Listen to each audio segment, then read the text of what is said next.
사랑하는 성도님들, 오늘 본문의 말씀은 일만의 스승이 되지 말고 아버지가 되나 아버지를 경험하라 라는 것이 포인트입니다.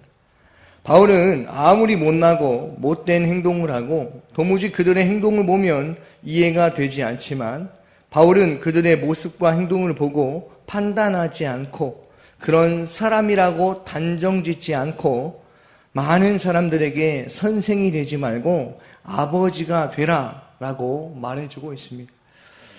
우리 14절 말씀을 함께 읽어보겠습니다. 내가 너희를 부끄럽게 하려고 이것을 쓰는 것이 아니라 오직 너희를 내 사랑하는 자녀같이 권하려 하는 것이라. 아멘.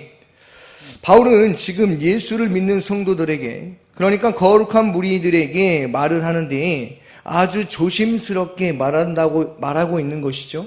사랑하는 자녀들에게 권하는데 어떻게 말하고 있는가? 쉬운 성경에는 이렇게 말하고 있습니다.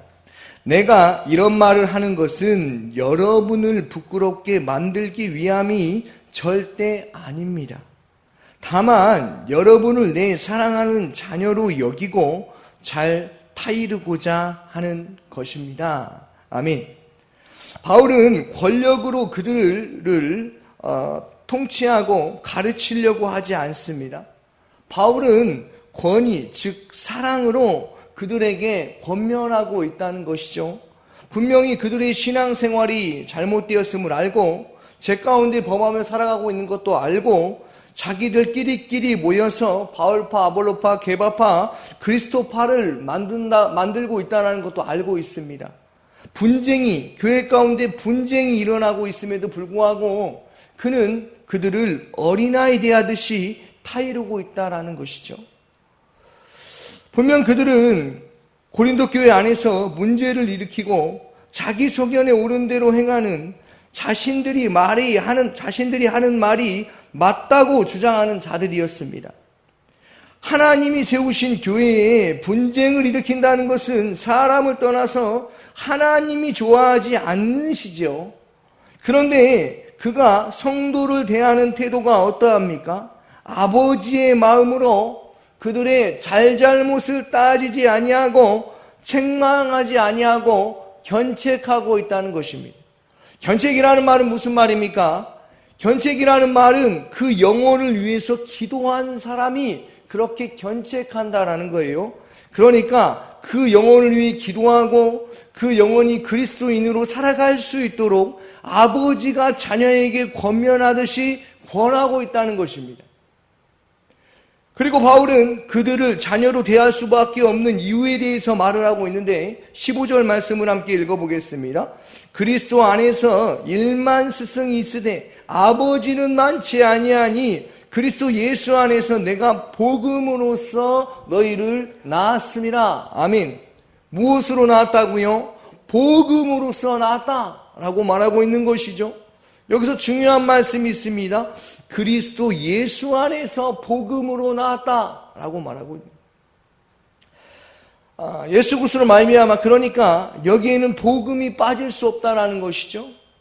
죄인된 우리 주홍빛같이 붉은 죄악을 여러분 누가 그에게 담당시키셨습니까? 우리의 죄악을 누구에게 하나님께서 담당시키셨습니까? 예수를 이 땅 가운데 보내심으로 말미암아 십자가의 모진 고통과 고난과 피 흘림을 당하게 하시고 그 아들 예수를 십자가에 못 박아버린 그 사건, 이 사건이 사실이기에 우리 안에 예수의 심장이 뛰고 있는 것이죠. 바로 이것이 복음을 낳았다는 것입니다. 예수 그리스도의 복음을 믿는 자의 삶은 죄에서 자유함을 얻었고 죄에서 해방되었고 이제는 생명을 풍성히 얻었고 영생을 받은 자가 되었기 때문에 바울이 이렇게 말할 수 있는 것이죠. 우리는 복음으로, 여러분들은 복음으로 낳은 자들입니다 라고 말하는 것입니다. 사랑하는 성도님들, 얼마나 놀랍습니까? 하나님의 은혜가 자신의 아들 예수를 십자가에 못 박으시면서까지 그 아들 예수는 십자가에 못 박히게 내버려 두셨습니다.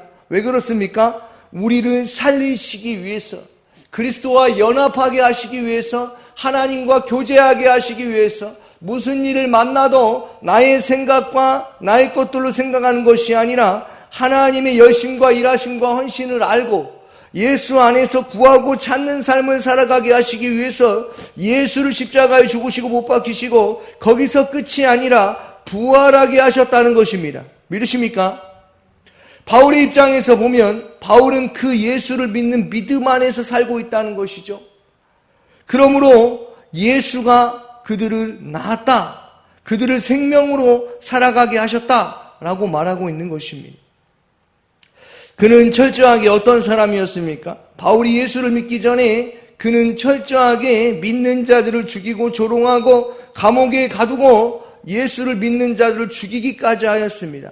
그런데 그런 벌레 같은 죄인 중에 괴수, 기독교인들에게 있어서 원수 같은 원수인데 그를 예수께서 어떻습니까? 그의 편견과 가치관을 다 깨부셔주시는 사건이 나옵니다. 그 사건이 무슨 사건입니까? 다메섹 사건 아니겠습니까? 중요한 포인트가 있지요. 예수가 먼저 찾아가셔서 그를 만나주셨던 것입니다. 우리가 잘 아는 아브라함, 이삭, 야곱, 요셉 이들 모두가 하나님이 함께하여 주셨죠. 바울도 마찬가지. 그가 복음을 전할 수 있는 것은 말의 지혜의 것으로 하지 아니하고 자신이 그동안 배우고 듣고 확실한 것을 말하지 아니하고 율법으로 말하지 아니하고 그는 사람들이 보기에 미련한 것 복음을 전하게 되었다라는 것입니다. 왜 그렇습니까? 그 어떤 지식보다 가장 귀한 것, 가장 큰 것은 예수의 십자가의 복음밖에 없기 때문이었기 때문이라는 것이죠. 무슨 말입니까? 바울이 아비가 될 수 있었던 것은 하루아침에 되어진 것이 아닙니다. 바울이 아버지로서 성도들을 품게 된까지는 그는 아테네에서 전도하기까지 실패도 하고 복음을 전하다가 매도 수없이 맞고 말할 수 없는 탄식과 고통 속에도 그를 포기하지 아니하시고 사랑하여 주시는 그 아버지를 만났기 때문에 그가 이제 그 성도들을 아버지의 마음을 품고 그 고린도 성도들에게 권면하고 있는 것이죠. 바울의 아버지의 심령으로 자녀들에게 원하는 것이 무엇입니까? 자녀가 잘 자라기를 원한다는 것이죠. 이것이 하나님의 뜻 아니겠습니까? 다시 말하면 믿음이 성장하고 그의 신앙이 심지가 견고하여져서 평강의 하나님을 신뢰하고 의지하는 자신의 생각으로 앞서가는 것이 아니라 예수라면 어떻게 하셨는가? 예수를 살려고 하는 그러한 마음을 품는 아버지가 되는 그러한 삶을 살기를 원한다는 것입니다. 그리고 저와 성도님들은 그냥 하나님의 자녀가 된 것이 아니라 하나님의 긍휼하심으로 인해서 바랄 수 없는 중에 믿을 수 없는 중에 하나님께서 우리의 삶의 과거의 사건을 사용하시고 현재의 사건들을 사용하셔서 내가 죄의 비참함을 깨닫게 하시고 이것도 내가 깨달은 것이 아니라 성령께서 깨닫게 하심으로 예수를 믿게 하셨고 그 하나님의 아들을 믿는 믿음 안에서 살게 하셨다라는 이 사실을 기억하시기를 소망합니다. 우리가 하나님을 알고 그분의 뜻대로 살기를 원하고 바란다는 것은 그만큼 우리가 이전과 같지 않고 우리의 믿음이 성장하고 있다는 것, 우리는 말씀을 통해 알아야 하는 것이죠. 오늘 본문은 바울이 아버지의 마음을 품고 사는 것이 이런 것이다. 그는 자신을 본받으라 라고 말하고 있습니다. 바울이 보기에는 분쟁 가운데 사는 그들을 보면서 분명히 한심하게 생각할 수도 있었을 것입니다. 그런데 그 모습과 행동과 판단까지도 예수가 그와 함께 하시니까 어떻게 되는 것입니까? 예수로 그의 성품이 변화되어서 그가 아비로서 그들에게 자녀로 권면하는 것이죠. 사랑하는 성도님들, 핵심은 일만의 스승이 있으나 아버지는 많지 않다는 것입니다. 하나님은 우리가 어린아이처럼 분을 내는 것을 원하지 아니하십니다. 기분에 따라 감정적인 신앙생활을 하기를 원하지 아니하시고 모든 사람에게 아버지가 되어서 아버지를 경험하는 삶을 살기를 원하십니다. 그래서 오래 참는 하나님 아버지의 사랑을 깨닫기를 원하신다는 것이죠. 갈라디아서 6장 1절과 2절 말씀인데요. 형제들아, 사람이 만일 무슨 범죄한 일이 드러나거든 신령한 너희는 온유한 심령으로 그러한 자를 바로잡고 너 자신을 살펴보아 너도 시험을 받을까 두려워하라. 너희가 짐을 서로 지라. 그리하여 그리스도의 법을 성취하라. 본문 1절을 보면 형제들아 라고 말하고 있습니다. 믿는 자들, 아무리 신앙생활을 잘해도 죄에서 자유하면 좋겠지만 그렇지 못할 때가 많지 않습니까? 그때 그런 잘못된 모습을 보일 때 어떻게 해야 한다고 말하고 있습니까? 온유한 마음으로 부드럽게 바로 잡아주라고 하는 것이죠. 그냥 막 끌어다가 앉혀서 네가 잘못했지라고 큰 소리를 치는 것이 아니라, 죄를 들춰서 다른 사람에게 전달하고 고발하는 것이 아니라는 것입니다. 창세기 9장에 우리가 잘 아는 노아의 사건이 나오죠. 노아, 그는 어떤 사람입니까? 노아는 당대의 의인이고 완전한 자였습니다. 무엇보다도 하나님의 은혜를 입어서 그는 하나님이 정하여 주신 설계도대로 방주를 만들었던 자 아닙니까? 노아는 방주에서 나와서 그곳에서 포도나무를 심고 경작하여서 포도주를 마시고 벌거벗은 채로 누워서 잠을 자게 됩니다. 그때 그의 아들 함은 아버지의 아체를 보고 어떻게 아버지가 이러한 모습을 보일 수 있는가 하면서 함은 형들에게, 셈과 야벳에게 말을 하지요. 여기서 형들은 어떻게 합니까? 아버지의 아체를 쳐다보지도 않습니다. 뒷걸음질 쳐서 아버지의 아체를 가려주고 나오죠. 여기서 우리가 알 수 있는 것이 있습니다. 함은 잘잘못을 따졌으나 셈과 야벳은 어떻습니까? 아버지의 그 연약한 모습을 덮어주었다라는 것이죠. 아버지의 아체를 가려줬다라는 것입니다. 저희가 방금 읽은 갈라디아서 말씀을 보면 범죄한 일이 드러나면 들춰내라고 말하는 것이 아니라 잘못된 것이 있으면 서로 덮어주고 서로 짐을 지라고 말하는 것이죠. 네가 잘했네 못했네라고 하지 말고 덮어주는 신앙생활, 그것이 하나님 아버지의 마음이라는 것이죠. 아니, 그 사람이 잘못된 것을 말한 것 아니겠습니까? 범죄한 사람이 있으면 그 사람이 잘못된 것을 말하고 있다는 것이죠. 그런데 사람은 그 사람을 정죄할 자격이 없습니다. 그렇다면 누군가 나의 부족한 모습을 보고 똑같이 그렇게 말할 수도 있으니 서로 짐을 지고 서로 조심하고 그의 모습을 보았거든 기도해 주어야 하는 것이다 라고 성경을 말하는 것입니다. 한마디로 비판의 말을 아끼라는 것이죠. 잘못된 말을 하지 말라는 것입니다. 부정적인 생각을 하지 말라는 것이죠. 어떤 사람과 비교하지 말라는 것입니다. 왜요? 사람은 누구나 다 똑같습니다. 누구나 다 실수를 하고 죄를 짓고 살아갑니다. 내 이웃의 문제는 크게 보이고 자신의 문제는 작게 보입니까? 티끌 같은 것도 죄는 죄 아니겠습니까? 그러므로 다른 사람을 비판하거나 판단하지 말고 살아가라 라는 것이죠. 사랑하는 성도님들, 내 이웃과 동료가 되는 은혜가 있기를 소망합니다. 그리고 그들의 연약함을 보시고 그들의 잘못됨을 보셨다면 그들을 위해서 기도해주고 서로의 짐을 져주는 그러한 삶을 살기를 원합니다.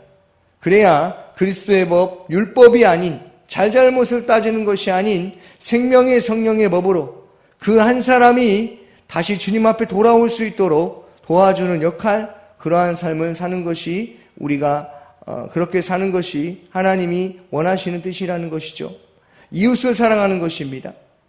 예수가 우리를 죽기까지 사랑하시고 한 영혼을 천하보다 귀하다고 말씀하신 것처럼 그 사람의 행실을 보는 것이 아니라 예수가 그 영혼까지도 사랑한다는 것을 기억하시고 그들이 죄악 가운데 물들어 있지 아니할 수 있도록 하나님의 은혜 가운데 살아갈 수 있도록 권하는 그러한 삶을 사시기를 주님의 이름으로 축원합니다.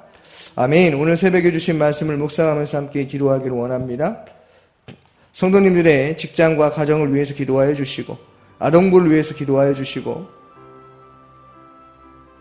섬기는 우리 교사 선생님들을 위해서 기도하여 주시고 윤덕진 전도사님을 위해 기도하여 주시고 아동부 한 명 한 명을 위해서 기도하여 주시고 용복마을 마을장과 순장과 소년들을 위해서 담임 목사님과 또 사모님을 위해서 기도하여 주시고 대통령과 이 나라와 이민족을 위해서 해외 선교하시는 최은득 선교사님을 위해서 기도하여 주시며 농어촌 선교 및 도시개척 김경수 목사님 화순 원리교회에서 심우하십니다. 기도하여 주시고 선교단체 및 기관 광신대학교를 위해서 함께 기도하여 주시기 바랍니다. 함께 기도하겠습니다. 사랑하신 아버지 하나님 감사합니다. 하나님 우리들을 아버지 하나님의 예배 가운데 나올 수 있게 하여 주시고 하나님 아버지의 마음을 아버지 하나님 알게 하심이 감사합니다.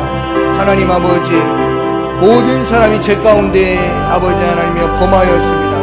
그런데 예수께서 우리를 살리시고 구원하시기 위해서 십자가의 죽으심과 못 박히심과 부활하심으로 인하여서 하나님 우리는 아버지 하나님의 은혜 가운데 살아갈 수 있게 되었습니다. 하나님 아버지의 마음을 품고 살아갈 수 있게 하여 주시고 아버지의 마음을 품고 아버지 하나님 오늘 하루를 승리하며 살아갈 수 있도록 주님 인도하여 주시옵소서.